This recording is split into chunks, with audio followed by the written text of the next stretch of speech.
Before we get into the video, I need you guys to do me a favour. Number 1, like the video. Also comment, let me know your thoughts on the case.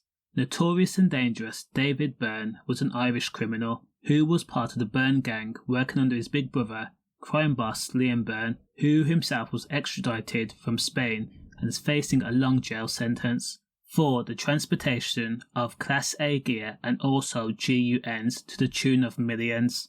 As well as being an enforcer, David Byrne was also a father to a son and daughter. Now, the Crumblin-based gang member, who was only 33 years old at the time, was fatally in the hotel reception area of the Regency Hotel in Dublin at a boxing weighing on the 5th of February 2016. The event was packed, with gangs from a lot of different factions. Now, David was no angel, no saint, or even a do-gooder.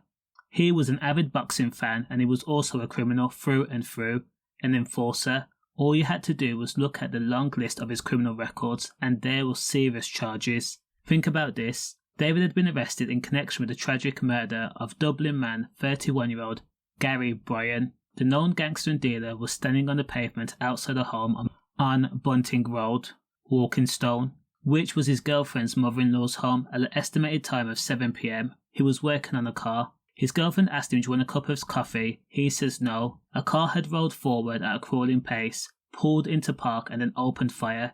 Gary was found in the street, his frame peppered by ammo. He was struck 6 times. Even as he lay down on the ground, the trigger person actually let it off 2 more times in his head. Now, seconds prior to the incident, Gary had told his girlfriend to get out of here, knowing that something must be going down.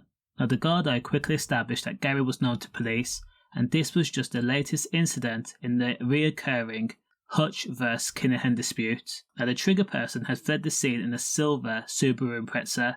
The car was recorded the same day, torched and burnt out in Carmack Park in the Blue Ball area. Gary was pronounced dead at the scene, of course. Now, David Byrne was considered a suspect due to his close ties to the Kinahan crime group. However, police were unable to prove it. So again, on the 5th of February 2016, David Byrne had accompanied Kinahan crime boss David Kinahan to a boxing event held at the Dublin Regency Hotel. However, a 6-man squad had stormed the hotel during a press conference in what a judge described as a meticulously planned high-velocity assassination. Allegedly, under Jerry the Monk Hutch command, the highly motivated men had scanned the lobby looking for Daniel Kinahan.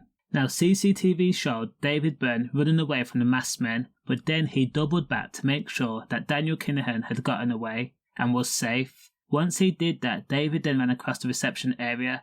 In the split moment, he found out that he was in open space, and he encountered 2 triggermen.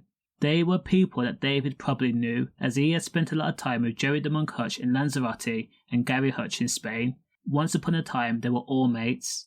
Now, the men were dressed in gardai emergency response uniforms, and tragically, within a few seconds, David would be shot.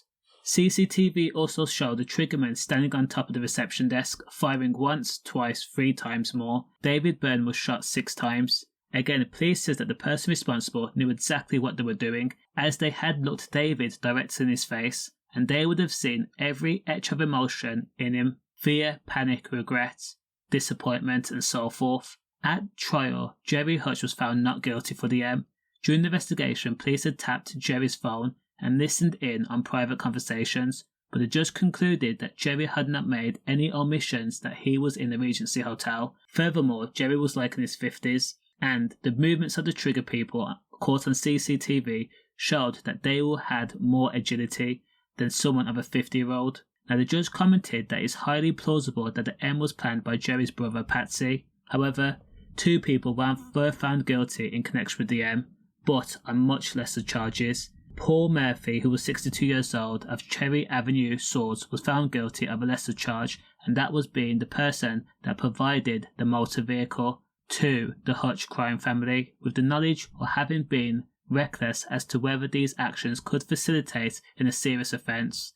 In plain English, this says that Paul Murphy had given the gang the car and let them use it to travel to the crime scene and then back. As you can imagine, when David Byrne was M'd, it just furthered the crime rate and also the murder rate. Condolences. Stay safe.